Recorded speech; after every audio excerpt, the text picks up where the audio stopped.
સર્વબાધાર વિનિર્મુક્તો ધનધાન્ય સુતાન્વિતઃ મનુષ્ય મત પ્રસાદેન ભવિષ્યતિ ન સંશય. દુર્ગા સપ્તશતીનો પાઠ માત્ર એક ધાર્મિક વિધિ નહીં પણ તમારા જીવનને બદલી નાખનાર એક શક્તિશાળી માર્ગ બની શકે છે. શું તમને ખબર છે? નમસ્તે મિત્રો, તમારા સૌનું સ્વાગત છે આપણી ચેનલ સેક્રેટ વર્સિસ ગ્લોબલ પર. આજે આપણે વાત કરવાના છીએ દુર્ગા સપ્તશતીના અદ્ભુત પાઠ વિશે. ઘણા લોકો આને માત્ર એક પૂજા માને છે, અથવા તો એવું છે કે સંસ્કૃતના શ્લોકો છે તો અઘરું માનીને કરતા નથી.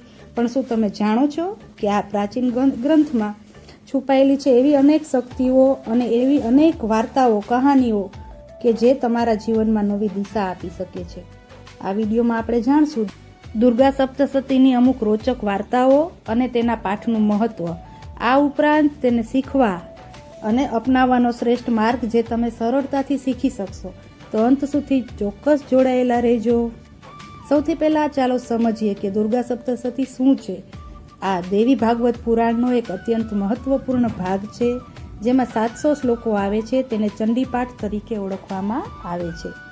આ પાઠ મુખ્યત્વે 3 ભાગોમાં વહેંચાયેલો છે: પ્રથમ ચરિત્ર, મધ્યમ ચરિત્ર અને ઉત્તમ ચરિત્ર.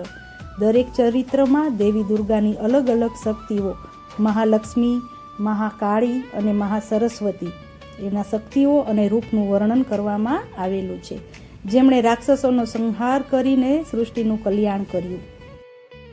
શું તમે ક્યારેય વિચાર્યું છે કે આટલા બધા રાક્ષસોનો દેવીએ કેવી રીતે સામનો કર્યો હશે? આ જે વાર્તાઓ છે માત્ર પૌરાણિક કથાઓ નથી, પણ તેમાં જીવનના ગહન રહસ્યો છુપાયેલા છે. અહીંયા એક રસપ્રદ વાત એ છે કે આ દરેક રાક્ષસ આપણા અંદર રહેલી નકારાત્મક શક્તિઓનું પ્રતીક છે, જેમ કે અજ્ઞાન, અહંકાર, કામ, ક્રોધ, લોભ, મોહ. આ બધા જ આપણા દુશ્મનો છે. અને અત્યારે કળિયુગમાં બહારના દુશ્મનો કરતાં આ અંદરના જે દુશ્મનો છે એ આપણને વધારે નુકસાન પહોંચાડે છે. તો ચાલો હવે કેટલીક મુખ્ય જે વાર્તાઓ છે એના પર એક નજર કરીએ. સૌથી પહેલા આવે છે મધુકૈટભની કહાની. ભગવાન વિષ્ણુ જ્યારે યોગ નિદ્રામાં હતા ત્યારે તેના કાનમાંથી 2 રાક્ષસો મધુ અને કૈટભ ઉત્પન્ન થયા. આ રાક્ષસો બ્રહ્માજીને નુકસાન પહોંચાડવા માંગતા હતા. ત્યારે દેવી મહામાયા ભગવાન વિષ્ણુની યોગ નિદ્રામાંથી જ પ્રગટ થયા અને રાક્ષસોનો વધ કર્યો. ત્યાર પછી આવે છે મહિષાસુરની વાર્તા. મહિષાસુર એટલો શક્તિશાળી હતો કે તેણે દેવતાઓને પણ હરાવી દીધા. ત્યારે બધા દેવતાઓએ મળીને પોતાની શક્તિઓ એકઠી કરી અને દેવી દુર્ગાનું સ્વરૂપ પ્રગટ થયું. દેવીએ મહિષાસુરનો વધ કરીને ફરીથી ધર્મની સ્થાપના કરી. મહિષાસુર મર્દિની સ્તોત્ર બહુ જ પ્રખ્યાત છે અને આપણે બધા તેનું શ્રવણ કરતા જ હોઈશું. અને છેલ્લે શુંભ નિશુંભ નામના રાક્ષસોનો વધ. આ રાક્ષસોએ પણ 3 લોકોમાં હાહાકાર મચાવ્યો હતો. દેવીએ પોતાના ભયંકર સ્વરૂપ કાલિકા દ્વારા તેમનો સંહાર કર્યો. તો મિત્રો, આ બધી જે વાર્તાઓ છે એ આપણને શું શીખવે છે? તો એ જ કે ગમે તેટલો જીવનમાં અંધકાર હોય, ગમે તેટલી મુશ્કેલીઓ હોય, જો આપણામાં શ્રદ્ધા અને સાહસ હોય તો આપણે કોઈ પણ દુષ્ટોનો સામનો કરી શકીએ છીએ. આ દેવીનું સ્વરૂપ માત્ર શક્તિનું પ્રતીક નથી, પણ એ આપણને શીખવે છે અંદર રહેલી દેવી શક્તિને જાગૃત કરવી કેટલી જરૂરી છે. હવે પ્રશ્ન થાય કે આ પાઠ કરવાથી ફાયદો શું થાય છે? તો ચાલો આપણે થોડાક એવા દુર્ગા સપ્તશતીના પાઠ કરવાથી આપણને શું ફાયદા મળે છે તેના વિશે જાણીએ.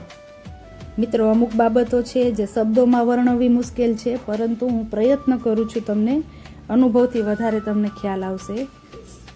પહેલું જે છે ને એ માનસિક શાંતિ મળે છે. આ પાઠના શ્લોકોમાં એટલી ઉર્જા છે કે તે તમારા મનને એકદમ શાંત કરી દે છે. તણાવ, જે ટેન્શન, સ્ટ્રેસ છે એકદમ ઘટાડે છે અને તમને એકાગ્રતા પ્રાપ્ત કરવામાં મદદ કરી શકે છે. બીજું છે રક્ષણ. કુદરતી રીતે તમારી આસપાસ એવું રક્ષણાત્મક કવચ આસપાસ થઈ જાય છે.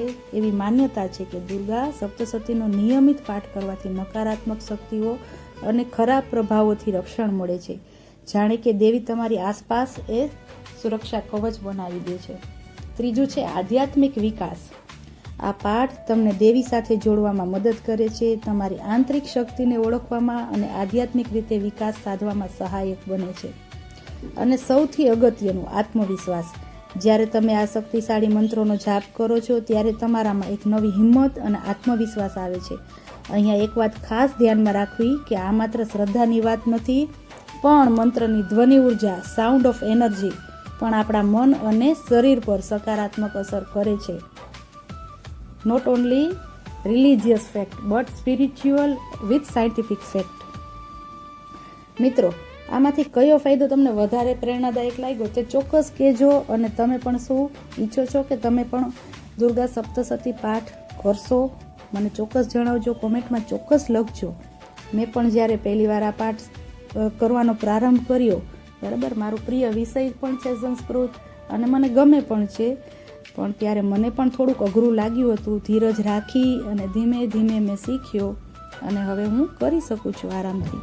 તો હું થોડાક તમને એવા સરળ જે નિયમો છે, સરળ પદ્ધતિ છે, હું તમને કહું છું કે તેના દ્વારા તમે આરામથી ખૂબ સરસ રીતે શીખી શકશો.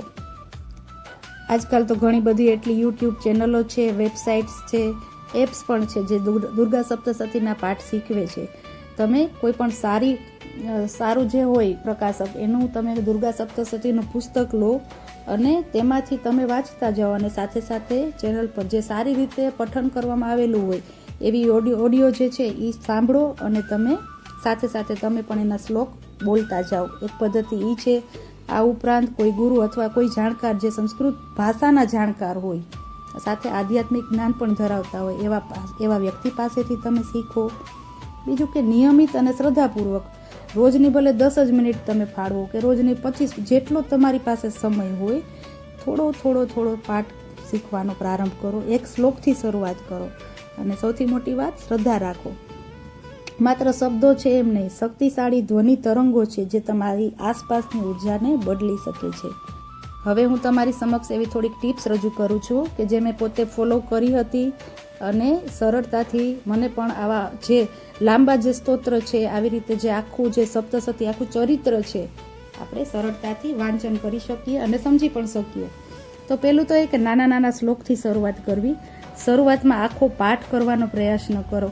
કોઈ પણ એક દેવી સ્તુતિ છે કે સરળ મંત્રથી શરૂઆત કરો, જેમ કે જયંતી મંગલા કાલી ભદ્રકાલી કપાલિની દુર્ગા ક્ષમા શિવા ધાત્રી સ્વાહા સ્વધા નમોસ્તુતે, અથવા સાવ સરળ સર્વમંગલ માંગલ્યે શિવે સર્વાર્થ સાધિકે શરણ્યે ત્ર્યંબકે ગૌરી નારાયણી નમોસ્તુતે. ઉતાવળ નહીં પણ ઉચ્ચારણ ઉપર ખાસ ધ્યાન આપજો. શ્લોકોના સાચા ઉચ્ચારણ ખૂબ જ મહત્વપૂર્ણ છે, માટે ખોટો ઉચ્ચાર કરવો નહીં. બીજું કે અર્થ સમજવો. માત્ર પાઠ ન કરો પણ તેનો અર્થ પણ સાથે સાથે સમજો. ટ્રાન્સલેશન અત્યારે ઘણી બધી જગ્યાએ આપણને અવેલેબલ હોય જ છે, તો એ ખાસ કરવું. ત્યારે શ્લોક આપણને, જ્યારે આપણે એનો અર્થ સમજીએ છીએ ને, ત્યારે એની શક્તિનો આપણને અહેસાસ થાય છે. એના પછી છે નિયમિતતા જાળવો. દરરોજ એક નિશ્ચિત સમયે પાઠ ચોક્કસ કરો જ, સવારે અથવા સાંજે જ્યારે તમને અનુકૂળતા હોય ત્યારે. શ્રદ્ધા અને ભાવ રાખો, બરાબર છે. પાઠ કરતી વખતે તમારું મન છે એ ભટકવું ન જોઈએ. અને અંતે પ્રસાદ અને ભોગ ધરજો, કારણ કે આપણે દેવીને માત્ર એક વિધિ નહીં પણ એક કૃતજ્ઞતા, એનો આભાર માનવાની એક રીત છે. તો મિત્રો, આજના વિડીયોમાં મેં થોડી તમને દુર્ગા સપ્તશતીની વાતો કીધી અને તેને સરળ રીતે કેવી રીતે વાંચતા શીખવું તેની શીખવાની રીત.